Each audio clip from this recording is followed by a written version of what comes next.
I finally watched the last episode of Mando. Yeah? So fucking good. How good is it, right? So fucking good. You watched The Witcher yet? No. Check it out. But Connor started it, and I'm Check it out. considering it. Check it out. Well, yeah, I've heard It's a good shit, man. it's Game of Thrones. It's No, it's not Game of Thrones. No, but It's not. I say Game of Thrones in the sense It's of not, that 'cause it's- first couple of episodes a bit slow. Well, yeah, And you gotta, then you it kicks in. gotta, It's not a great show that has a great pilot. You gotta understand what the fucking dude. The pilot for Game of Thrones was fucking trash. They scrapped it and then did the new pilot, which was relatively okay. The only good thing that came out of the pilot of Game of Thrones was Bran falling out of the fucking window. Exactly. I think it is somewhere. There is an unaired first pilot of Game of Thrones. It's completely different. Oh, Like, it's it's somewhere floating around. I almost didn't watch Game of Thrones. It's terrible. It nearly got the entire season scrapped. It's that bad. Yeah, well, I almost didn't watch Game of Thrones because that first couple of episodes was just like everyone's talking about it, but I'm like, I'm not seeing it. Like, Well, that's the whole. Like, you've got to. you got to invest. establish the universe Yeah, first. yeah. You have to establish especially with high fantasy.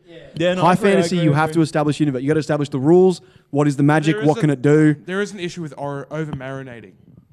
Yeah, I know that, but like this is like the Witch has already been approved for another season. So obviously, like 3 more, isn't it? Like, Well, that's the thing. I ridiculous feel like production companies or producers are jumping the gun on giving fantasy series or series in general just the green light for 3 extra seasons when they haven't even shown they can do 1. It's like, let's just take it one step at a time. to me, that says they must have a brilliant proof of concept backstage. I mean, like The Witcher is that fucking rich. It's very rich. It's one of the best proof of concepts, game and book already. Well, this is entirely based off the novels. Yeah. Like the game's kind of the look. I think of a lot of characters might be based game wise because we don't get that in the books, obviously.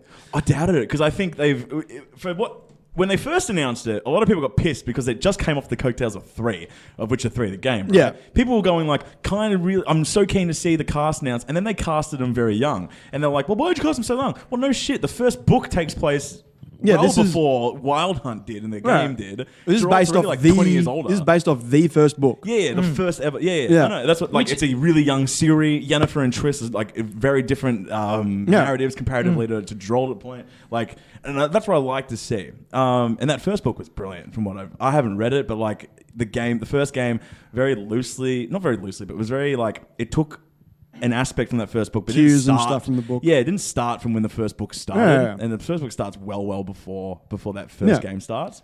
First game just kind of starts with him being the Witcher. No. Well, yeah, it does. But the first game also starts like at Kaer Morhen, where it's like, I've lost all my memory. I don't know who I am. I'm a robot.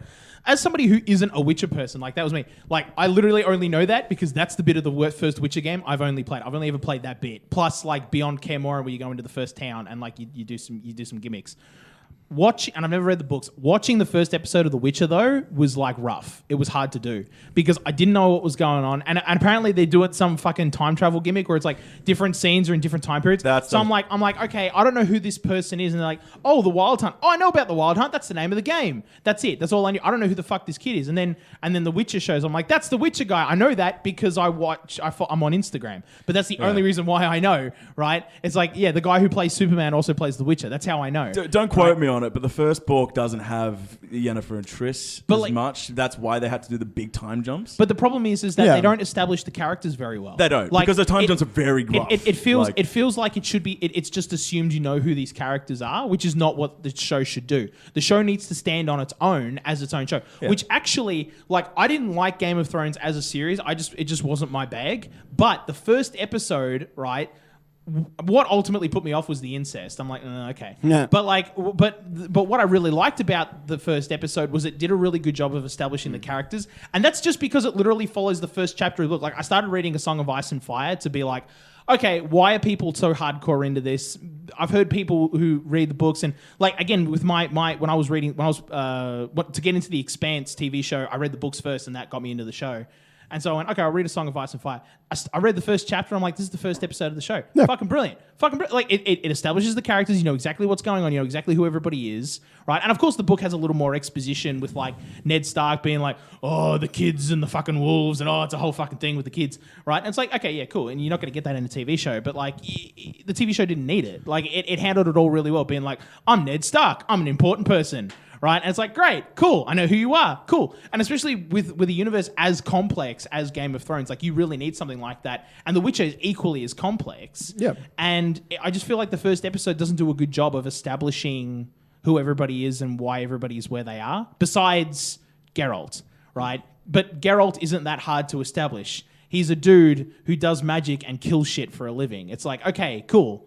That's, yeah, great setup. But like, who the fuck is Triss? I didn't even know who the fuck is Ciri. Like, why are they important? Who are they? You know, like, just didn't do a good job of establishing those characters. But also, you've got to set up some sort of intrigue. And that first episode did set up intrigue because you've got the assault on the city and then the chick escape. And I can't remember which one's she? I think that's Ciri, the right. little girl. Yeah. She escapes. And you're like, okay.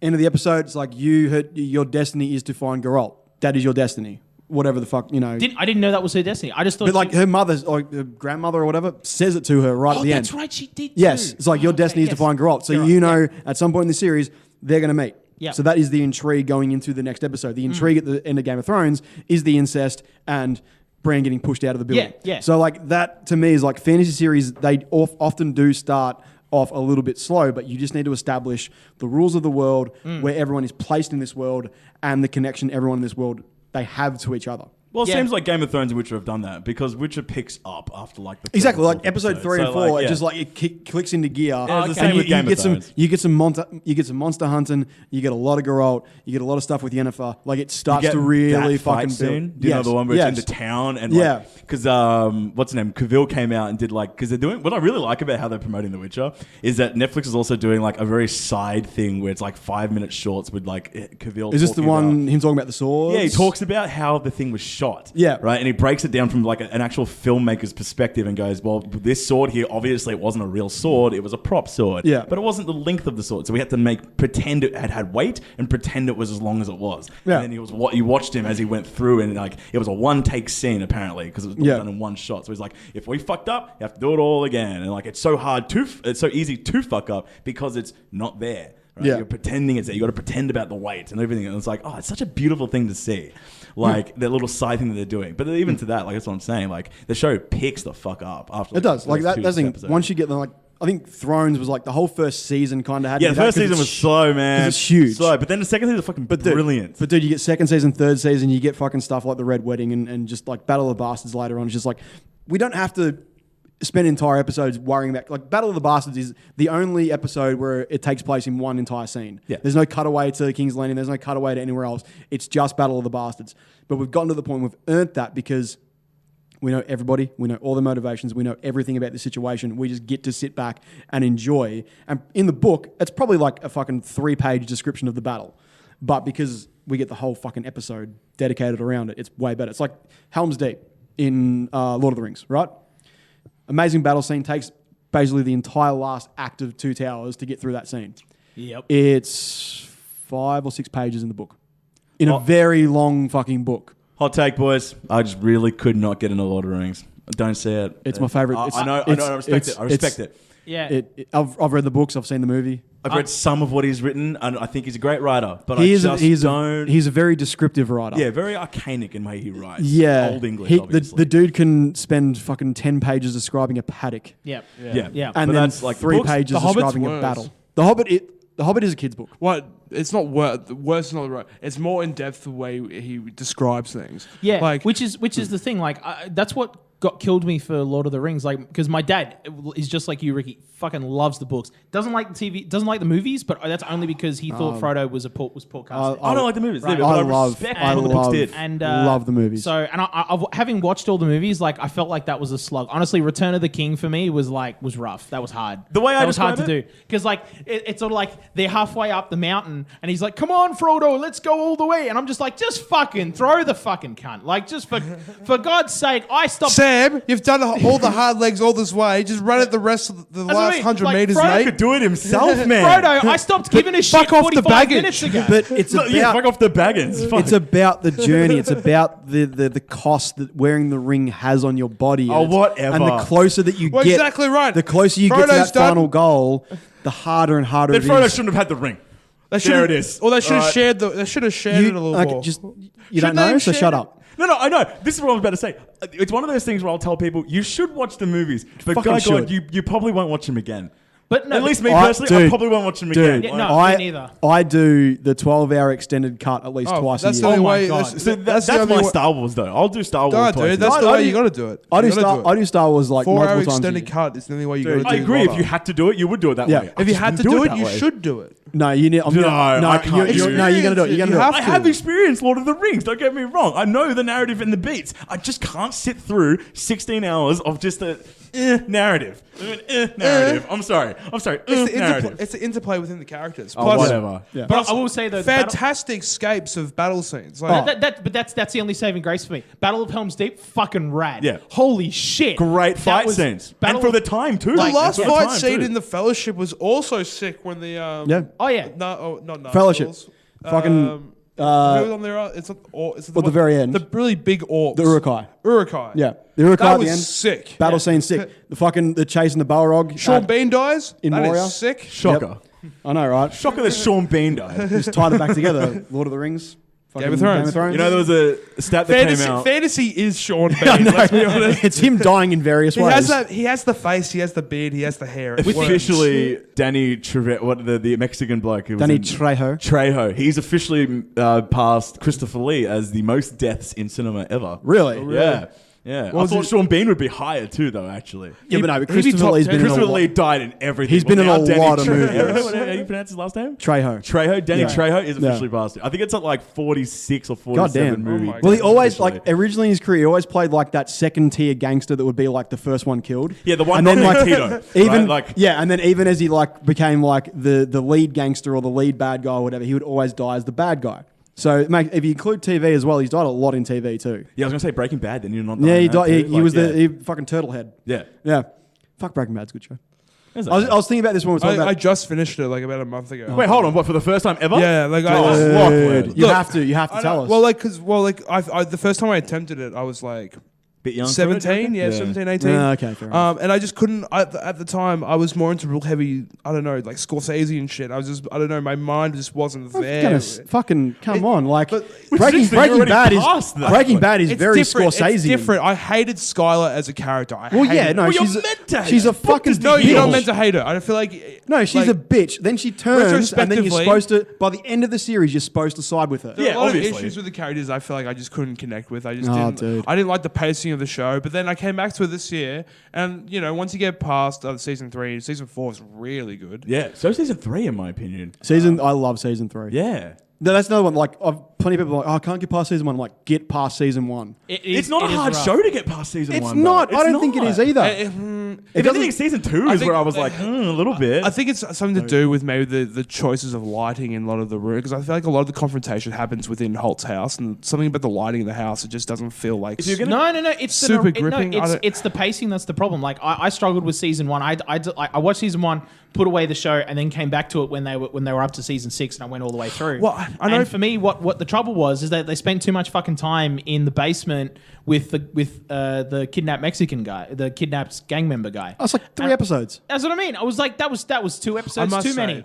I was like, fucking Maybe one episode too many. Then I you was like, get one the episode too fucking payoff of the bathtub. Yeah, but that was like, and that was how many episodes was that as well? Like that was like, Yeah, no, but that's the thing. That in that first season, that's the whole point. Is like it takes that long Yeah. for Walter to like get up the fucking mustard to actually murder someone who is a threat to his business. Yeah, yeah. And then by season fucking 4, 5, 6, Oh, he's whatever, just murdering it cunts does left and not right. matter. So Yeah. when you go back, when you watch the whole season through, and you go back and watch season 1 again, it's like, Yeah. oh my god, how far did he come? Where he had to go from choking a guy with a bike lock as a last resort to just gunning down, blowing up, killing Nazis, whatever, in season 6. Like, that is the progression of character that he has to take. Yeah, great character. So you have to understand that in season 1. It's a bit slow, but fuck me. It drew me in straight away. And then by the time you get to season 2, 3, 4, and then like season 5, the 2-part or whatever, season 5, 6, season 5, part 1, part 2, whatever you want to call it, is Where Hank's on the toilet. hangs on the toilet. That fucking scene is amazing. Brilliant. But that whole season is like one of the highest rated single seasons of TV on IMDb. Ozymandias still has a perfect 10 rating on IMDb, which is unfucking heard of. So does Felina, doesn't it? Nah, Or- Felina's like a 9.9 or 9.8. But yeah, Ozymandias is like the perfect episode of television. If I had to sniff can't one fault episode, it. If I had to stick one, and I You're know gonna it's say a very artsy episode. You're gonna say The Fly? Yeah. I'm gonna say The Fly. Everyone says The Fly. Everyone Say The talks Fly, that. but I know it's an artsy episode. I know it is. It's a bottle episode. Yes, It has to be. Yeah. The B plot is really good with Jesse though. I know, I agree. Yes. But if I had to stiff an episode, it's that one because it just, along with pacing, I'm just kind of sitting there going, Do you know who directed that episode? "Who?" Ryan Johnson, the guy who directed The Last Jedi. Yeah, well, that confirms why I fucking despise it because I Really? Do you not like Last Jedi? So you mean the no. director of the beautifully acclaimed Knives Out? Yes, exactly. The director of Oh, the you directed wonderfully. Knives Out? Yeah, he, Knives Out was. I haven't seen it, but I hear it's really good. No, Knives my Out is problem with great. Ryan Johnson is because I liked Force Awakens and I liked Rise of Skywalker for what it tried to do. Had J.J. Abrams directed all three movies, we would have a better trilogy. we would have a more coherent trilogy. and a better But also, trilogy. let's not go We down a would have- Star Wars route. I was going to say, I'll we get, haven't. I'll we get haven't very upset. we Well, haven't- let's throw fucking hands then. we haven't talked about Star Wars yet, have we? No, but- Yeah. We put it away. I'm waiting. Yeah, I know. I'm waiting for the maybe next Mandalorian series. We'll bring Yeah. it back up. Fine. But Ryan Johnson is a damn good director. He directed the Fly episode. I like the Fly episode. I don't think there's anything wrong with it. It's a bottle episode. You have to understand I like that. it. I know what it did. I know what it tried Yeah. to do. It's just if I of against every other episode of the series of the good ones, I look at that one and I go a little bit. I wouldn't go back and personally just go and watch it. You know what I'm saying? Like, I like it. I actually go. I've gone back and watched that episode singularly a couple of times. I quite like Yeah. the episode when Skylar's trying to work out how to launder all the money. Yeah. And, like when she's first looking at different Yeah. businesses, and they finally arrive at the car wash. Go back to the car wash. Go back to where it all started. Yeah, that's I love fantastic. you reckon you could pitch your girlfriend to be amongst you with the drug scene as well? Like, just in general to everyone, being like, let's say you walked up to your girlfriend or wife of X amount of years. Like, this takes some balls from Malta. Honey, Some I've balls, been alright? cooking meth. I have earned many millions of dollars doing it. Yes, and then right there. Would you like to join me? I've run out of luggage to put it in. Yeah. It was under the house. Would you but mind starting a laundromat and starting my car washing business and laundering money for me? Please. Thank you. I would appreciate that. Balls from Malta. to do that. Balls. But And yeah, with Pint that, Party. welcome to Pint Party, a podcast designed to turn a beer and a chat into a tax write-off. I'm your host, John McLeish. And It was a very long discussion of stuff. all right, you want to hold that up, please? Yeah, okay. Oh, yeah, right. We're doing the thing. All right, and one moment. This is, we're live to. There we go. Okay, everybody, welcome to Pint Party. For the first time ever, we're actually filming a thing. How fucking about that? Joining me this week is the Gimmick Gang themselves, Ricky Needs, Lachlan Beasley, and David Yang. Hello. Welcome. What up? Yang is back. He's back all the way back from China. And just to prove that he's all good, I wouldn't do that if he was infected. Or maybe I would. I don't know. I'm fucking crazy. Anyway, I'm fucking fine. for the last Are couple you of still weeks... checking say your that. temperature? No, if anything, my fucking gimmick isolation period is finished. I was cleared 3 days afterwards, but that's fine. It's a whole other different story. We have a gimmick apparently, so I want to see this. Steve Irwin taught us not to fuck with biosecurity, so I made sure not to do that. But yes, we have a gimmick planned. I've been talking about it for weeks now. First things first, though, with any gimmick, there's always a card. So there's your card. Right? You want to zip? Yeah. Do I show it to the camera? Yeah, show it to the This is camera. going to be a very interesting podcast to listen to on fucking back on the... Hold a minute. Oh, Pint Party on the back. You should read it out. David coming back from China, the expectation and the reality to David. With SpongeBob memes. Yeah, with SpongeBob. Which Ricky doesn't understand, obviously. With appropriate SpongeBob. This would be weird memes, for I should add listeners, as well. but right now, I don't. John had just given David Wait, a you got everyone card. to sign it? Oh, that's adorable. Yeah. A signed card, Aw. just to make sure that I David really got back like from... Lachlan's message. LB. They really put a lot of lot thought of heart. into it. Yeah. A lot of thought. That's straight from the But soul. did you like mine? Yeah, thanks, dickhead. And thanks, JJ. Didn't sign the card. No, that was we had scheduling conflicts that she couldn't sign, but she wanted to, right? And yeah, there was some. Anyway, so now that you've got the card, Is now that it's time for is that the present. carrot? This is the carrot. So there's that. So I guess that's the stick. That's This is no, the Is this the stick? I guess so. no, This is- no. This is the big. This is the big reveal. Oh, fuck me. big Okay, reveal. microphone down. What an we episode to go. listen to. Here we go. Do I take it out? Like No, yeah, we'll just pull this out, yeah, and then have a look inside. But now, lift it out, and look at it. Lift it out and look at it.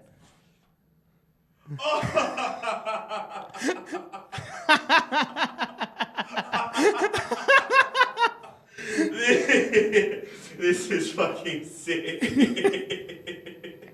Imported pathogen from China. If You yeah, guys. grab your microphone. For those who can't see, obviously, Yeah, there's a lot of laughter for about We've- 30 seconds.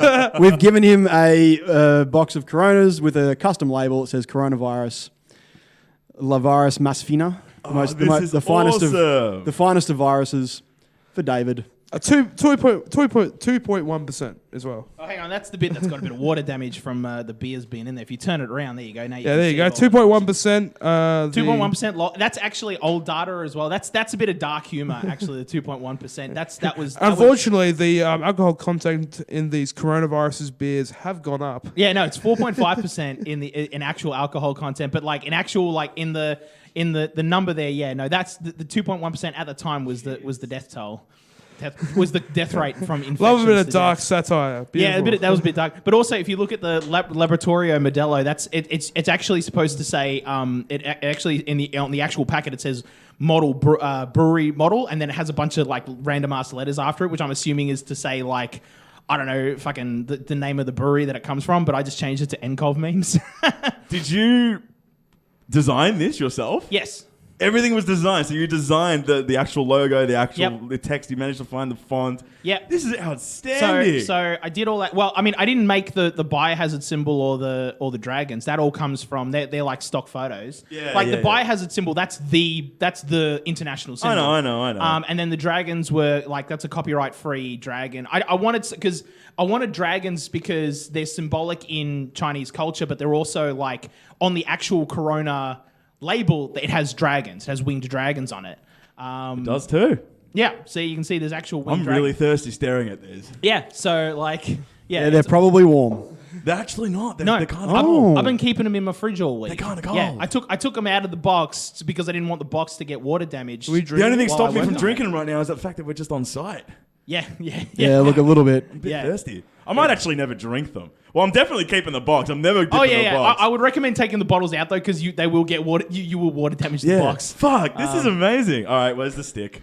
But well, see, the stick is that it was about this time last year that you said you were going to do a half marathon. Oh, here's the stick. Okay. Enjoy those. You said because you're definitely not going to be working those off anytime soon. yeah, it's also beer related because you said you'd do the one in Geelong, the half marathon Ironman. And we were going to go to Furphy. Yeah, we were going to go do the brewery tour as where well. we had a Make day of whole it. week planned. Yeah, it was great. And you were meant to be in training for the year. Yeah. And we had purposely not said anything. Yeah. Because we thought, Dave, he might get off his own ass and get the work done. Yeah. He might pull it out of his ass.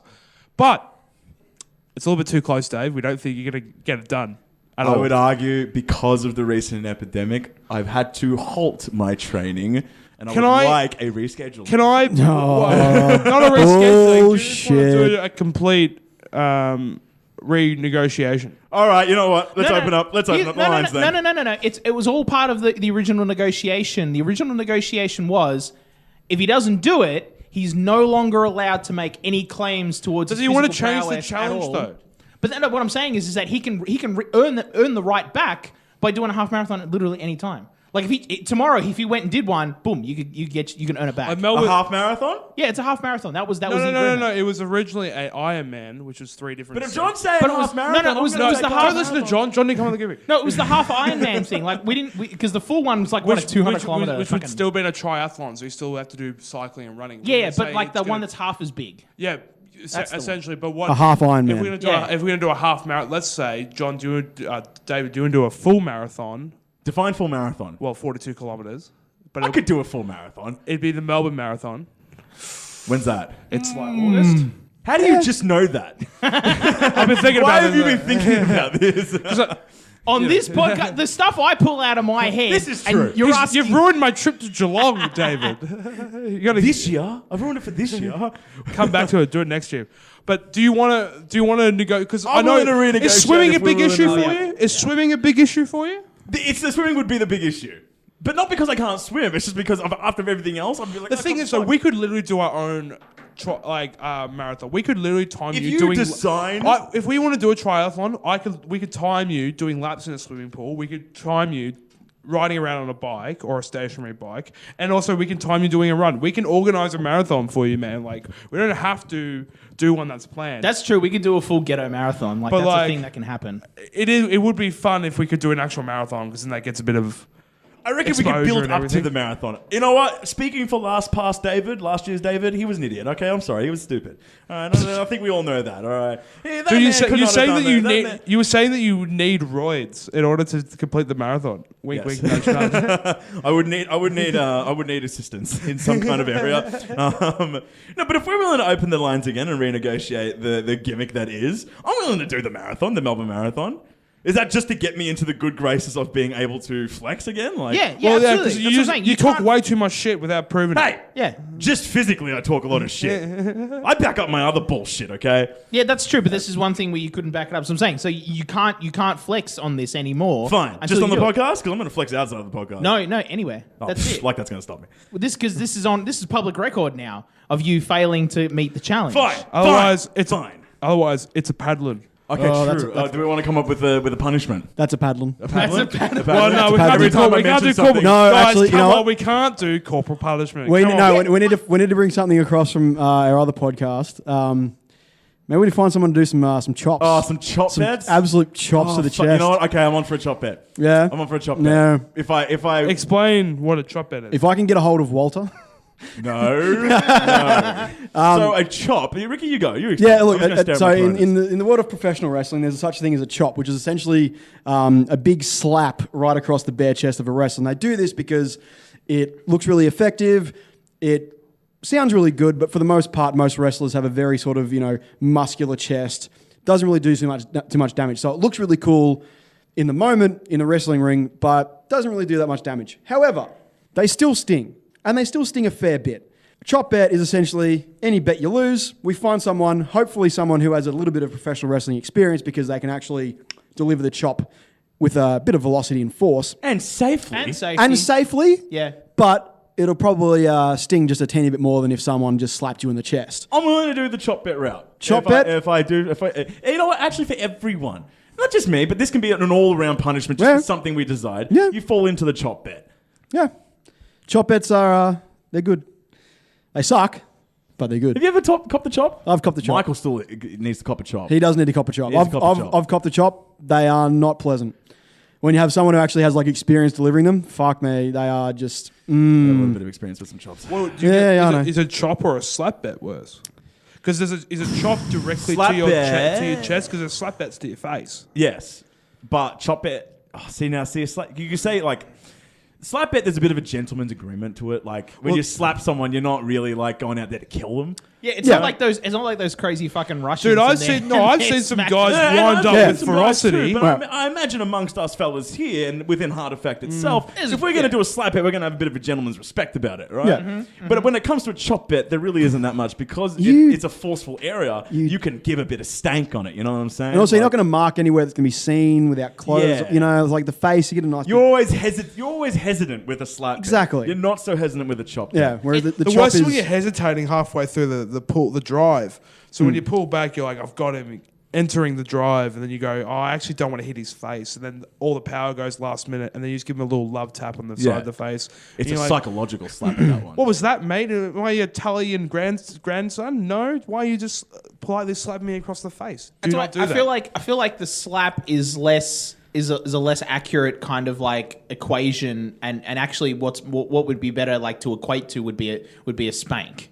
So smacking someone on the ass, it's a really meaty region. You can go to town, right, and leave someone red raw, and they're gonna be okay in an hour, right. And I think a chop is more in the same in that. I feel like vein with a than spanking, than a there's face smack. more of an embarrassment quality with a spanking. Yeah, rather with a than chop, it's more like. Oh, you've just been a naughty girl. I mean, not even that. So I'm thinking Michael from The Office when Yeah. when he gets his nephew.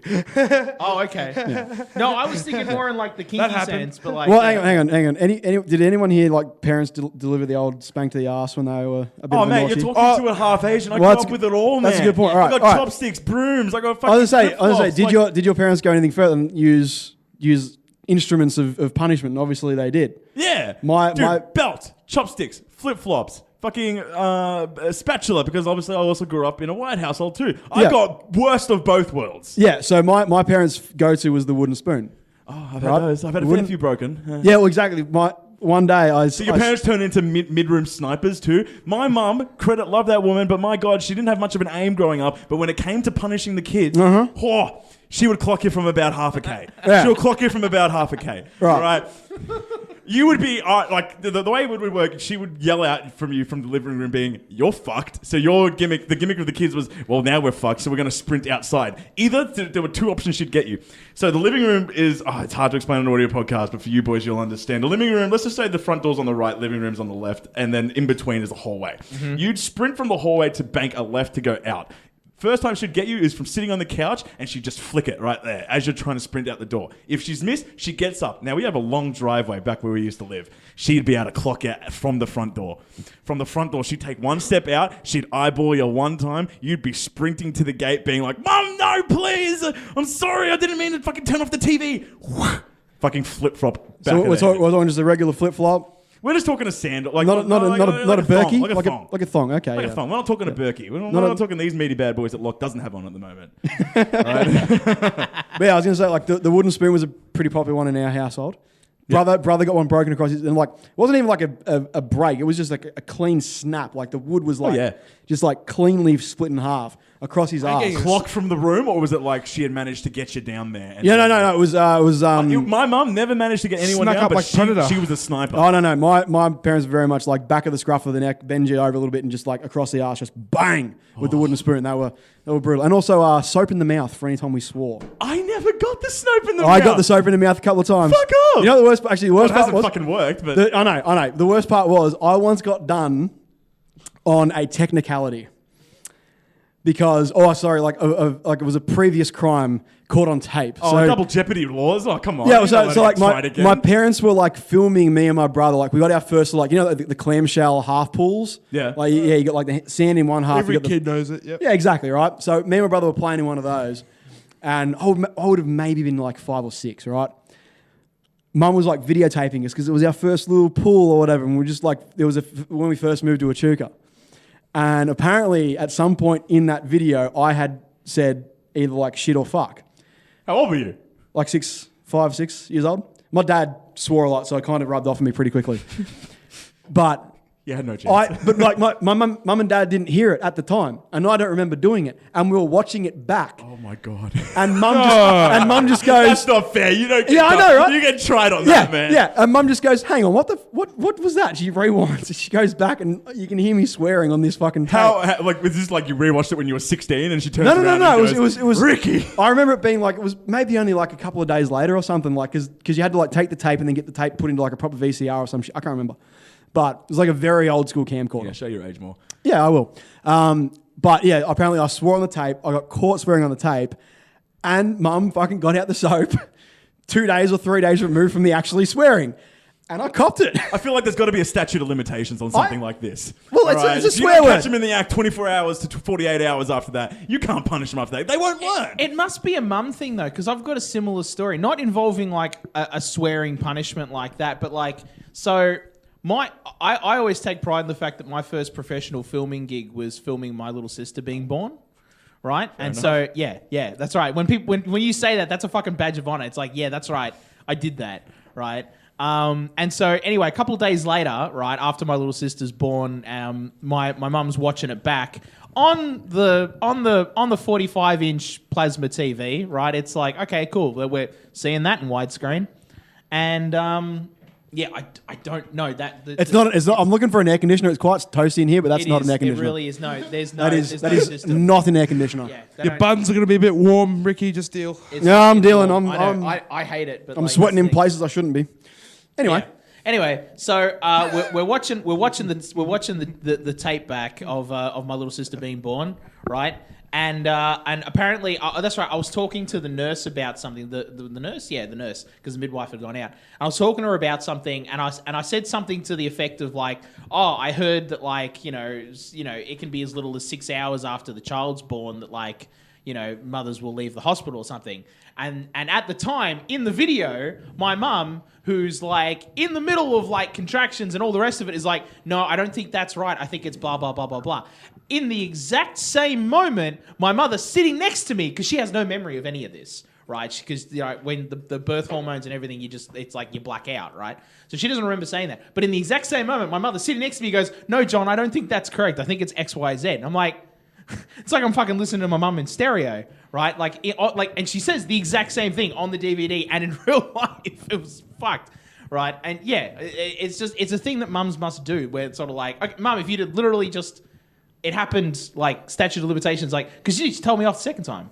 So being like, no, John, you're wrong. It's blah, blah, blah. You got flamed twice for the exact same I gimmick. got flamed twice for the exact same thing. Not So only I is think it- it's a mum thing. So it's like you got done for swearing, and it's like, and you got burned for it a couple of days later. Like it seems to be a thing that's mums do.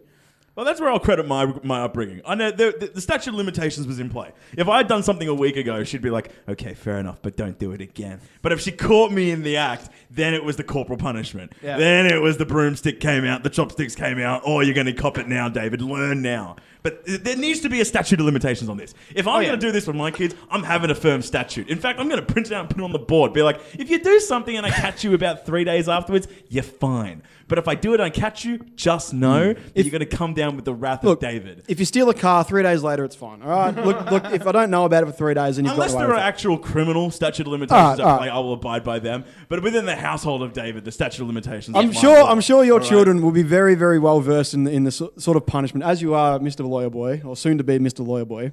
They will know. They will know what they can get away with, what they can't. They'll be. I'm gonna train them They'll well. honestly probably be a bit sneakier than most kids. No, they're gonna be. They'll definitely find all like the loopholes and shit in your like argument and be like, no. You said You're it. making They're kids going to bring sign up precedent. contracts, are you? No. You signed it. You said Yeah. you cleaned your room. You signed it. When it comes to there was one so long ago, one little contract I did have. It was there was a chores contract within our house. This must be where I found my love for law, because there was a chores contract. It was so stupid that I was able to look at it and go, what the fuck? I can work shit around this. But it was as simple as do X chore, like take out the rubbish, blah, blah, you get paid, right? That was our way of like getting allowance. You do chores, you get allowance. But we had a contract for it because there were so many kids and we're all smart asses that it was just like, Mum would say it and we'd all be like, well, no, you didn't say it. You can't prove you said it. All right. Like, there was a lot of that growing up. So then that's when the contract brought out and she would be like, okay, boys, right there. There's your name, date of birth, and signature on it. You have to do this or you don't get paid. The not getting paid was the punishment. So we would do it. But this contract idea, 100% bring it over. 100% having contracts on my kids. Accountability in my Hey, look, that's fair enough. I'm glad I'm not your fucking child. Yeah, exactly right. My family were big. They were just really keen on the whole.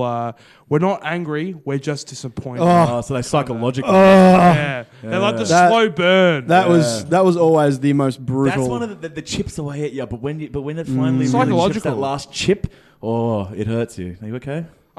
Yeah. I still rub myself cold showers every night and cradle myself. But I didn't mean to do it, Mum. I swear. Oh my god! I just want you to love me.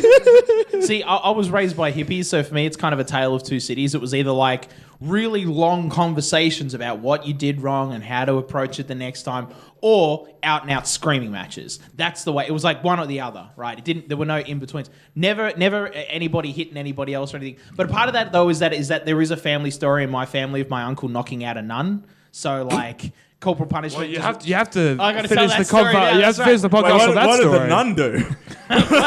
What? Okay. So keep in mind, this was in the 1960s, right? This is like this wasn't a story. During the time, there's a little more leeway. It's a bit different back then. It was a bit different. No, because he was in primary school. I think he was in Oh my God. 5th or 6th grade. He knocked out a nun. He knocked out a nun.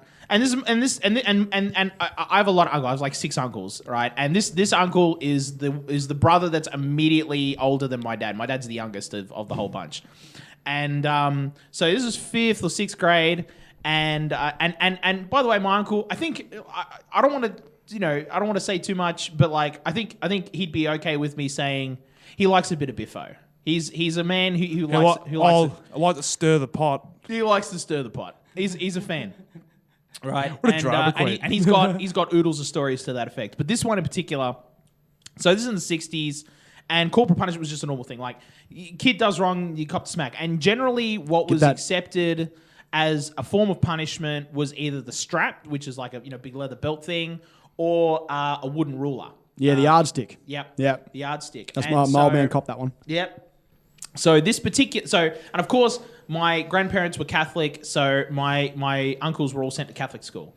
For the most part, it was only just primary school, Catholic school. Like they never went to Catholic high schools and stuff. Some of them did, some of them didn't. There's different brothers, different stories.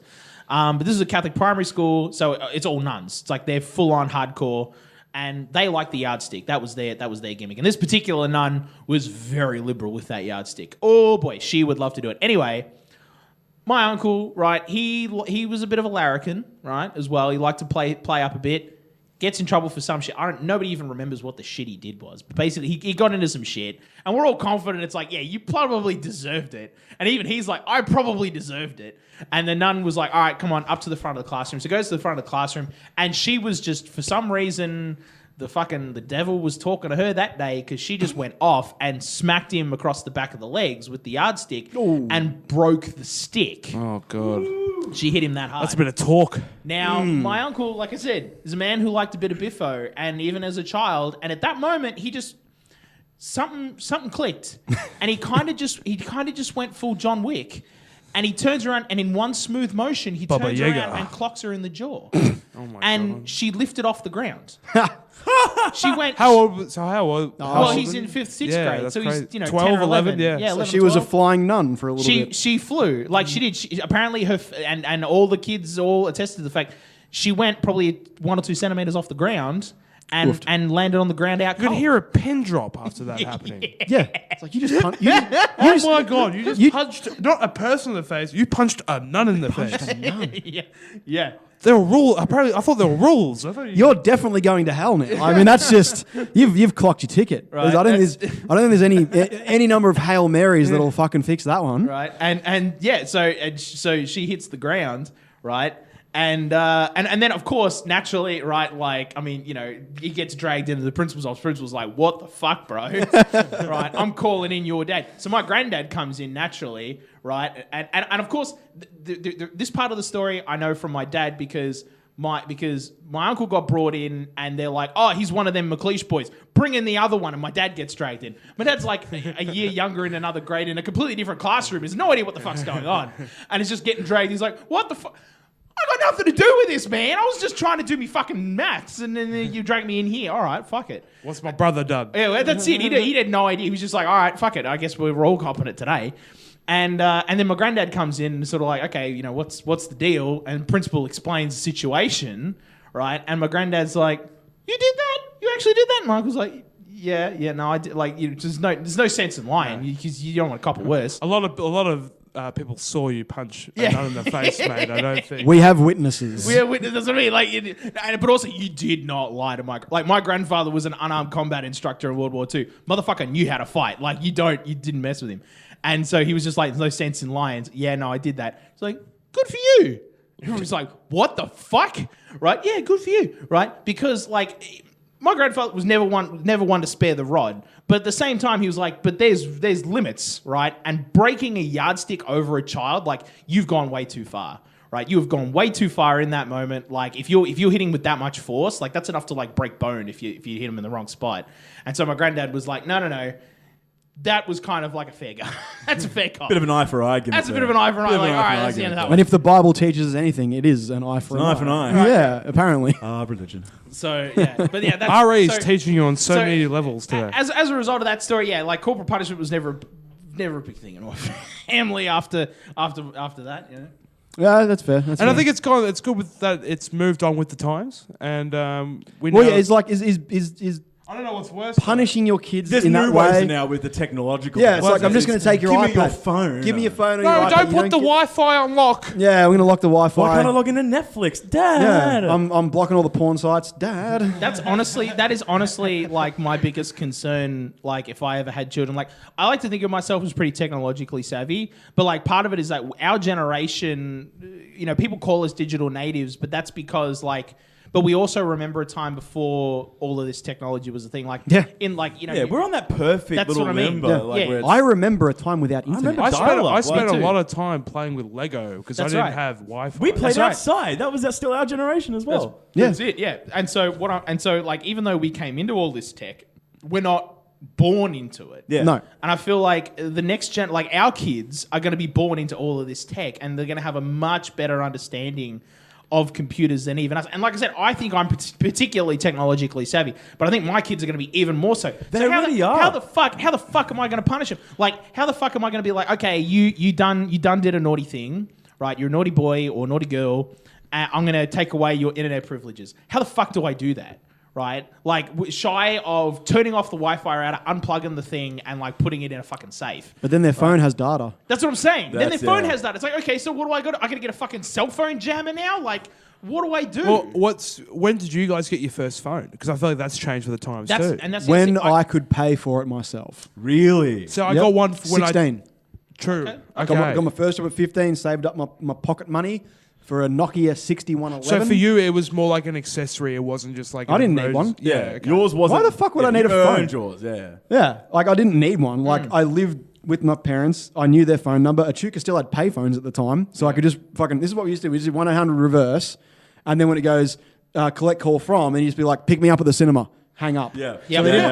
They didn't have to accept the charges, and Mum knew where I was. Yep. Right. We were fucking smart. We knew what we were doing. Dude, so when like, 100 reverse is, that's a throwback. Dude, fuck, that's a throwback. so we would do that, right? You're so old. And because like I'm that old too. Because like I knew my parents' phone number. I knew all my best friends' home phone numbers as well. Like I could just call my friends. I still remember my best friends. I'm not going to say it on air, but I Dude, there still was an era remember. where I didn't even call them. I would just walk to their house and show up. Well, that's the problem with Like, that was... the problem with Echuca is most of my friends lived on properties outside of Echuca, so kind of hard to do that. But I did have a couple of friends that lived in town, so I would just roll up to their house. I had a phone book.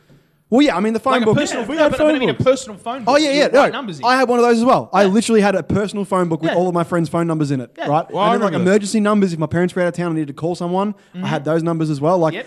I They had them up on the fridge. had Yep. like all the emergency, like the actual like the cop shop in town had like an actual number if it was a real emergency. Just call the cop shop. So like I had all that, but like I didn't. Like the only reason I really needed a phone when I was 16 was because I needed to message my high school girlfriend all the time because she wouldn't like not let me message her. So like I earned my first phone by working for it. I also bought my first iPod on the same day as well. I was cashed up for 16. I had like fucking $300. Fuck. But yeah, My so first- like I'm trying to think. But my first one was at 14. I but, got like, mine was... year 7. So Yeah, 14. year 7. Year 7 was Okay. mine. But mine, like, Ricky's... I respect Ricky's. He earned his. Mine was, like, just handed to me. Yeah, mine I was think- given to me. Mine was just like like a couple of numbers. Just in when case. did you And it was a flip gimmick. Mine was a Yeah, flip mine was like a shitty Nokia. Like, yeah, mine was like a when flip gimmick. when did you guys start like traveling to school alone? Younger grade than that. 5. Yeah, grade 4, grade 5. Okay, right. So when I was a little kid, my mum used to we used to ride to school. But Mum, up until year 6, she would ride with us because then she could just leave us, like drop us at school and then just ride to work. Dope, yeah. Right? Year 7 comes around, she's like, all right, you're riding to school by yourself from now on. So that was like the first big change of like trust and shit. And then like 16 rolls around, I've got my first job. I've got to be places a little bit more. So Mum was kind of like, all right, maybe you want to buy a phone. I'm like, I guess so. I can get a phone. Because when everyone started getting phones in school too, everyone's kind of like, I want a phone as well. Yeah, Because well, that's how it happens. yeah, exactly. But like I didn't really need it at all. Like, because I lived, fucking a kilometre from school. And then I worked in town as well. So like everywhere I went, I was like close enough to home for it not to matter. So I was never really sort of like in that situation where I'm without immediate sort of contact to my parents for the most part. Whereas like you guys in the city, it's kind of like, well, you might go to school fucking 20 Ks from where your house is. Like it's a very different kind of situation I feel in the city. So I think the phone here is kind of a necessity because if you go to the school on the tram and the tram is delayed or something goes wrong, you got to be able to and if you're 13 and mum and dad are like, where the fuck are they?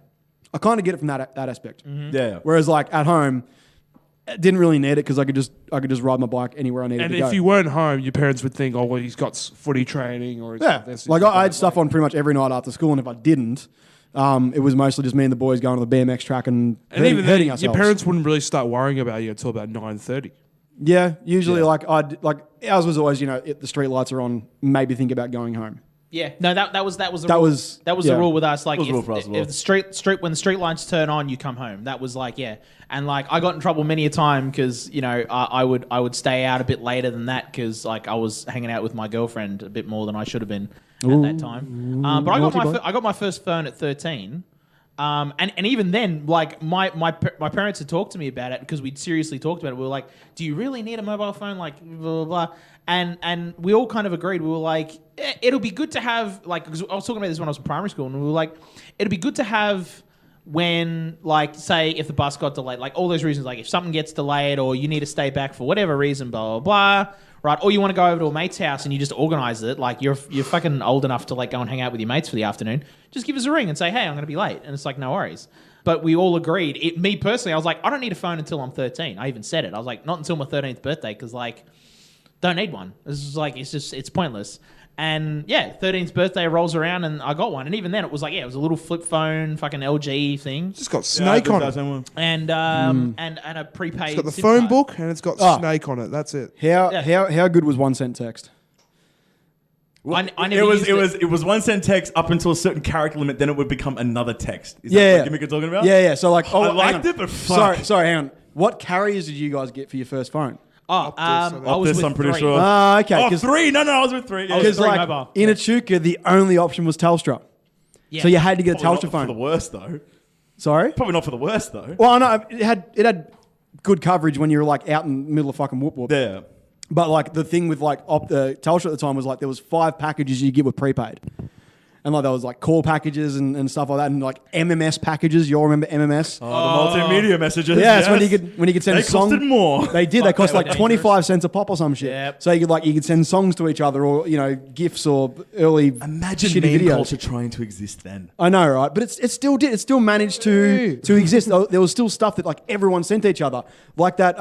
Like Icon has cheeseburger. But that was all through email. That fucking That fucking frog.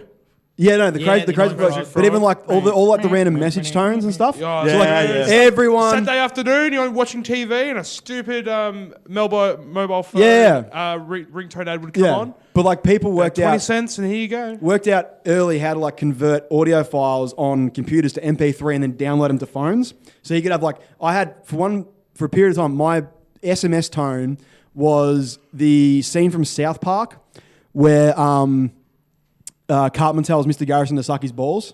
Yes. Yes. That was you and every other 14-year-old. Yeah, but like, and then like when one person had that, someone was like, "Oh yeah, send that to me." Do you remember fucking before Bluetooth infrared? Yes. Where you had like the 2 little like bits on your phone, you like put them together to transfer across infrared. Yeah, so everyone like shared. So there was meme culture still then. Dude, I remember cheating in like English exams doing that because Really? the teachers weren't around that gimmick yet. yeah, true. Right, so the students, this is like further into John's point, like we're not going to know what the next generation, how fast they are with technology. Teachers weren't amongst it when we were amongst it. We were Bluetoothing notes to each other in class. Yeah. Peak year 7. You could only do that for 1 year though because the teachers were quick. But, They would work it were out quick. eventually. But that was such a prime time of like the Bluetooth becoming really, really feasible for a lot of phones, and the teachers were not amongst it yet, right? Because they just didn't think that was an option to cheat yet. Yeah. So we would just be like on our little flip phones sending each other notes via Bluetooth in class, being like A is circle X, blah blah blah blah blah, all that kind of shit. Fuck, dude, that's such a mad throwback. Yeah. I still have my ringtone for my mobile phone today in 2020 is the same ringtone I had when I was 13, and it's the theme song to Grand Theft Auto San Andreas. No, fair. Yeah, I've had, very good. but like Very good. since You are then, nothing, if anything else, but consistent. He is consistent. when my phone rings, it plays the exact. It's the same audio file as well. Jesus. Right. It's which. At the time, I went and looked really hard into like, this is also like when pirate sites were just fucking everywhere. Oh, pirate And sites. like I went and found a 320 kilobits per second version of the theme song from Grand Theft Auto San Andreas and like worked at it, right? I did consider like pulling the OGG file because at the time I was a big San Andreas nut and like I'd also like pulling apart that game to get at all of its assets is really not hard to do. It's really not hard. And like I considered like pulling all like because I'd already extracted all the OGG files, which is all the music files for the game for all the radio stations, but in it was the theme song. And I thought about just like converting that to an MP3. But I found this website that already had it, and I was like, fuck it, that's just so much easier to do. So just download it. Yeah, I've still got the file. I have it backed up on my Google Drive. Jesus. So I never lose it. Yeah. That's my ringtone, and probably will be my ringtone until, like, for the rest of my days. Like, yeah. That's pretty solid. But yeah, like Although my text sound like has changed a lot. Like I've always been one for the memes in texts, right? Like the meme, like suck my balls, Mr. Garrison. I remember that one. I had that one as well for a hot minute. I had that one for precisely one text message actually, because it went off at home, and my dad was like, "You should probably change it." and it goes forever too. And like as a message tone, you just want something really short. But it was like, oh fuck, I like it. But then what if you get multiple messages coming through? I know it would back up. It would like keep starting over and over again. Honestly, the most annoying one that my mate has he's got Stewie going quack quack. Oh, okay, no. And it's literally for 3 years, bro. Oh my god, for 3 years. That's all I heard. Who actually has their phone on loud in this day and age? Like I don't. Ever. My mate. Do for some things. Yeah. I was just about to say, like, I don't know whether you guys do it or not, but I do personalized ringtones for people now. Well, yeah, I can do that now, but like my phone wouldn't do that. It was like one message for everybody or one tone for everybody. No, but I mean now, like if we go into today, I'm still doing gimmicks with the phone where I'll do assigned different call tones for different people. I do it. So Connor's the best one, for example. We have so many different gimmick names that his one on mine is a wrestling theme. Yeah. So when I hear a specific wrestling thing come on, I'll be like, oh, it's fucking Connor. Right? So it provides for gimmicks because then I'll just leave my phone there and I'll be chilling at home with Jace and like I'll hear the phone ring and we'll both hear it and we'll just both go, oh, what does he want? Like we don't even have to look at the phone. We know it's Connor because it's a specific ringtone. Yeah, no, I did that when I was a teenager, like when I got my first phone and I was like, oh, you can do personalized ringtone. That's cool. And I went and I did that to all of my contacts. And then I just never did it since because it's such a fucking pain in the ass to set up. For me, I like it because then if I hear those tones, I go, all right, they're actually people calling me, so I can look at an answer. If I hear a random tone, it's a random number or someone who I don't call frequently, that means I'll consider looking at it and going, oh, okay, what could it possibly be? Like for me, it clears up space in my head to think about who's calling me. Fair enough. I suppose for me though, like I've always had like even with the flip phones, the LG. Remember the LG phones? They had like that tiny little screen on the front. Yeah. The first one I had, it was a monochrome screen. It was a little liquid crystal display. And on it, though, whenever it would ring, it would just have the name of the person. So I made sure all of my contacts had all the other details in it. So if the thing ever rang, I just looked and went, oh, it's my mate Luke calling. Okay, cool. It's like right there. And so I suppose, and then when I switched to smartphones, like the phone would have in big letters, it's so-and-so calling. Oh, yeah. But I've never had to bother with like but I've added the audio element to it. Like say I have my phone in my room and I'm in another room, I'll hear it and I'll go, oh, it's Connor calling me. Oh yeah, right. And and I'll be like, okay, I can choose to go in. Also, I very rarely get phone calls. Like nobody really. I guess calls that's a big me. difference as well. It's robo-debt pricks or fucking someone just That's only in the last few years have I been getting that. It's so bad at the It's moment. fucking annoying. It's fake. I've been getting a lot of stockbrokers calling me recently. I don't know whether it's like I've maybe thrown my interest into a hat somewhere. like they call me. They're all friendly. They're just like, "Oh, David, have you expressed interest in the recent IPOs?" And I'm just like, "Oh, no, I don't think I have." But yes, I guess. Yeah, I guess. Yes, I'm not interested. Yeah. Like, what you got for me? Don't hang up. Let's talk. They're the only ones when they'll call me. They'll be like, "We have an interesting stock." I'll be like, "Actually, say a bit more. Tell me what it is." Actually, I'm kind of just be sure to check the nation code where it's coming from, because if it's coming from outside of Australia, probably a fake person. I know. So a Nigerian person's just like, "G'day, mate." He's like, "G'day, mate." G'day, mate. G'day, mate. Would you like to be interested in something? I've got some money here for you or some shit. I think the most random nation code. I looked it up. Is that South African? I don't know. I don't know. My South African, I have to do the dude from District 9, fucking prawns, and then I can get into it. Big chappy. I hate that movie. Excuse me, sir. Why is the South African flag on the bottom? Why is it on the bottom? That's same guy from A-Team. Yeah. Shelter Copley. Fuck, that was going to annoy me. Yeah. But I think the most random nation code I've ever seen, like a random robocall, was like some African nation or some shit. Because I've looked at them like, that is like 15 numbers long with weird. If the number isn't local, I've had Qatar once. Yeah. Qatar. Yeah. I had Qatar last week. They got some money in Qatar. You never know. You could have passed up. They could have been like, we need someone to run our oil fields. We just rang a random number. Hook us up. Help Someone in us out. Australia must know what's going on. Yeah, exactly. You guys got oil, right? Do you need some oil? We got some oil. I get a Hong Kong call once a week. Well, Like, look. is that from your dad? No, it's not. But that's what I'm saying. Like, I get a Hong Kong call once a week, literally once a week. Based on your proximity to the nation, I'm sure someone there has like gotten a hold of your number somehow and they're just passing it That's around. what I'm thinking. Like, I just wonder if you guys got many Hong Kong or Asian calls at all. Like, No, I'm sitting there like, maybe I deserve You this. just must be in the new data dump that they're Chinese. No, I only get the scam call, the one that's in Mandarin, where they're like, if you don't, pay us money, we're gonna like rescind your visa. I'm like, I'm a citizen, but like, okay. Like, I actually like the one time they called me. Right, and they were like the first time they called, I had no idea because it's just a robot that starts talking in Mandarin, but it's not like that computer voice, right? It was like a human voice, and I'm like, I was like, living in Springvale my whole life. I'm like, listen, I'm really sorry, I don't speak like I knew it was Mandarin. I was like, listen, I'm really sorry, I don't speak Mandarin, I speak English. I'm really sorry, like, I think you might have the wrong number, and then it hangs up. I'm like, all right, whatever. Second time it calls, I knew what it was, and I was just like, it's a fucking scam. It's a scam. It's a scam. And the thing just keeps going on. And I was just like, you know what? Fucking bring it. Like, you want to try, like, come at me, bro. I've heard some people being like, oh, sure, let me just go get my credit card details, and then coming back with an air horn. Oh, no. When you get a live, when you get a live person, they're my personal favorite. My personal favorite, one of those that I pulled off was I had one of those, and it was one of those like, oh, you've got a virus on your computer ones, right? We're calling from Microsoft Tech Support.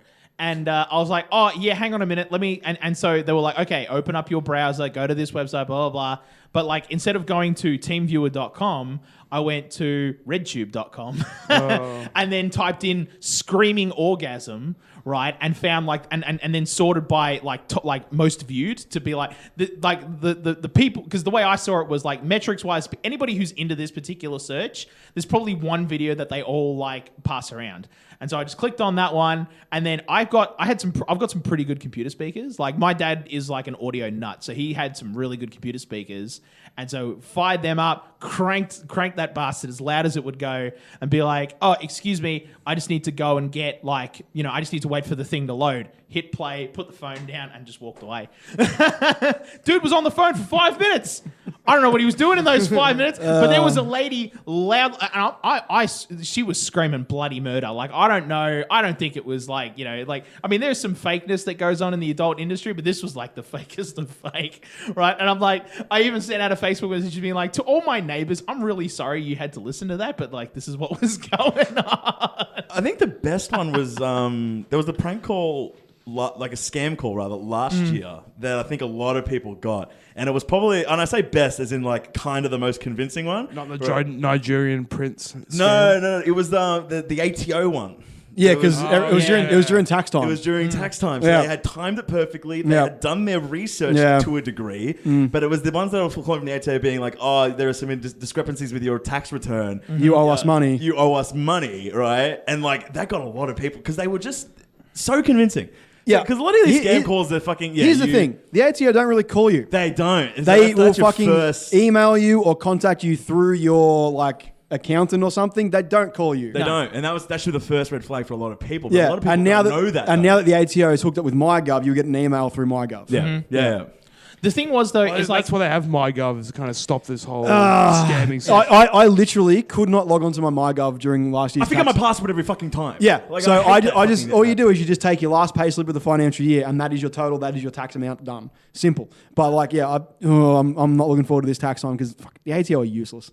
So am MyGov. They're all fucked. To be fair, though, I actually really like compared to what I've seen with the Americans and the way they've got to file their taxes, I really like our system. Oh, ours is so easy. It's so it's just tick boxes all the way through, and it's like it's like, do you own stock? No. Well, then there's like 20 pages you don't have to fill out, so we're just never going to show them. Based on what I see from the TV shows, it looks like it takes them days to do their tax returns. No, I remember. It reminds me of the way my dad used to do his taxes like 20 years ago, which was I don't know if you've ever got one, the big booklets.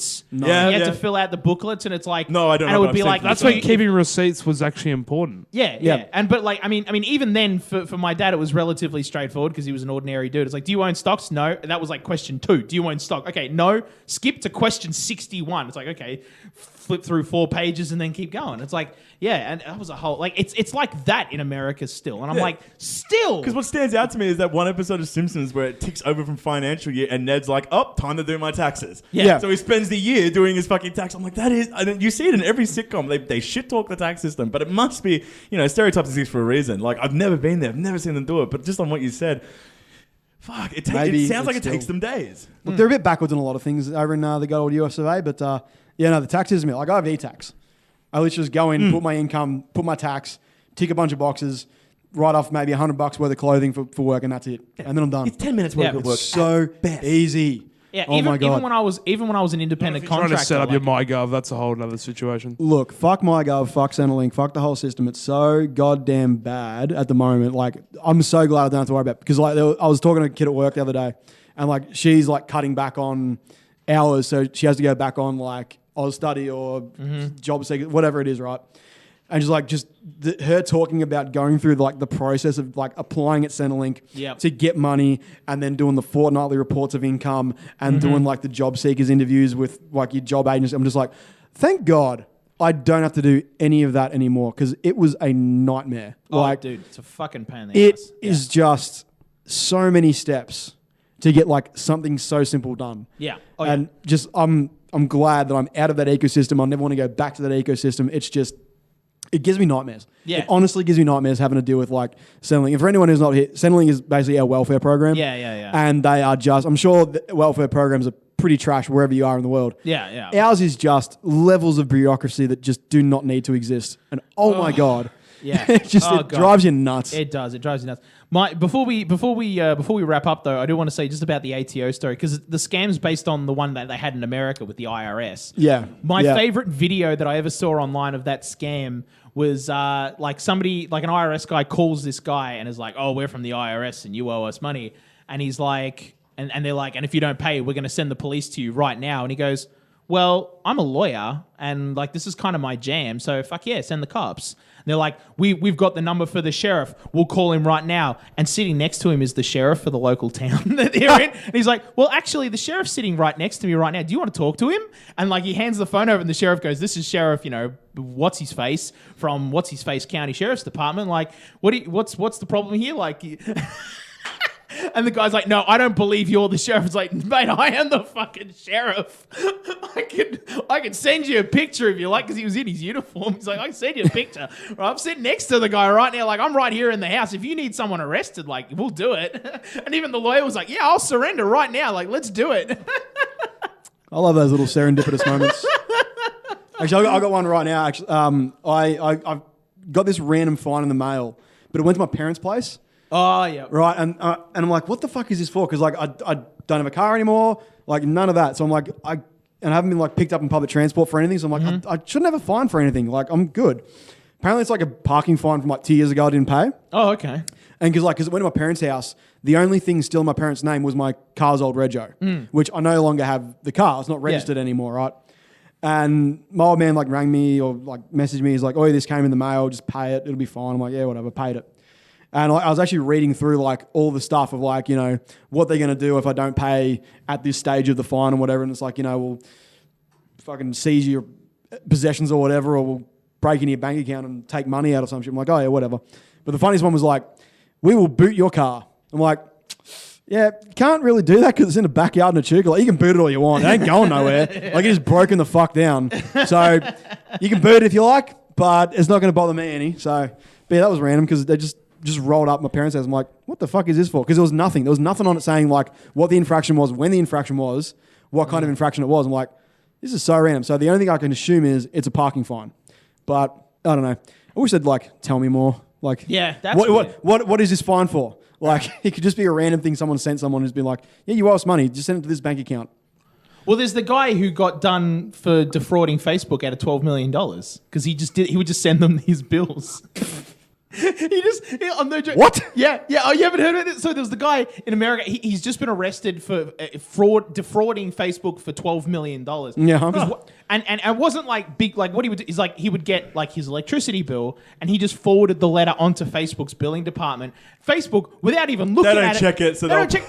They just paid the bill, and he would and it wasn't like big grandiose things. It was like he sent his electricity bill, his gas bill, his rent. But he did it over a number of years. And his credit card bill, he was doing it for like 6 years or something. Yeah. It was like a long time. Yeah. And he would just send, and they just paid it with nobody. At no point was looking at it going, hang on a minute, that doesn't say one infinite loop. It says somewhere in fucking Tennessee. I don't know where the guy was, but he wasn't in San Francisco. He wasn't a local. He was sending this letter like across the bloody country, right? Yeah, 12 million. He just sent me bills. That dude's a fucking genius. It's low-key He would have saved so much money. needs Well, a- now he's getting sued for 12 million. Now he's in. Now he's in prison. Now he's in prison. But at the time, that is fucking genius. Give that man a medal. Short-term plays. Yeah. Had he done it for maybe a couple of years? Yeah, See, just and that's the thing. Like for me and my dad were both looking at it, that being like, if he could have afforded a better lawyer, I reckon he could have gotten off. That's it. Listen, Like, I'm sitting here thinking like, that it's too. sort of like, well, there was no attempted defraud. He just sent them, like, it literally wasn't. He would just like take the letter and just put it in another envelope and send it to Facebook. He wouldn't like put Facebook No. logos or It, anything on it. it had his name, his address, all of his information. And it's a on lot it. to be said about Facebook too. That's what I for mean. not doing their own due diligence. Exactly. So Which if you had dude- a better lawyer, Yeah. it would have been a bit different game. Exactly. It's sort of like, well, you were doing it for years. Like, it's sort of like he was, at some point, like, you kind of agreed to this, right? Yeah, but he wasn't. He was. There's a statute of limitations on this negotiation. Come on. He was a poor bastard, and that was it. But with that, we'll Word for the day, huh? Yeah. that's your word for that. With that, we'll wrap it up there.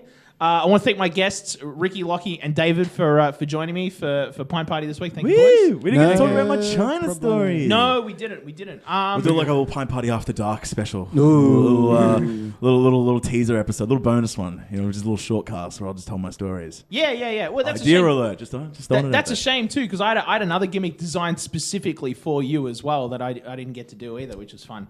But that's all right. We'll do that next time. We'll get there in the We'll get future. there. If you like this episode, please tell a friend about it. Tell 2 friends for 2020. damn straight. Yeah, it's 2020. Tell 2 Did friends. hear that from the last cast? Yes. Yeah, it was a good one. And also, don't forget to hit the follow button, hit that subscribe button on iTunes and on Spotify. It really helps us out. And tell a friend about it as well. And tell them to do the same thing. Hit the follow button. Do it again. They're touching each other. I'm not okay with this. I need an adult. I need an adult. It's hot enough in this room already, boys. Settle down. I mean, to be fair, We'll I keep did it G. lick David We'll keep an it G. hour ago. So, like, I mean, It's a good touching point. ears at this point, it's like kind of irrelevant. Nothing's better than a soft earlobe. Am mine soft? Can we end it there, please? And with that, Oh, hang on. Everyone grab a beer. Everyone got a cheers. Oh, Got a cheers. we can do okay. the noise. We can do the God. noise. Okay, here we go. All right. And with that, this has been Pint Party. Cheers. Cheers. Cheers.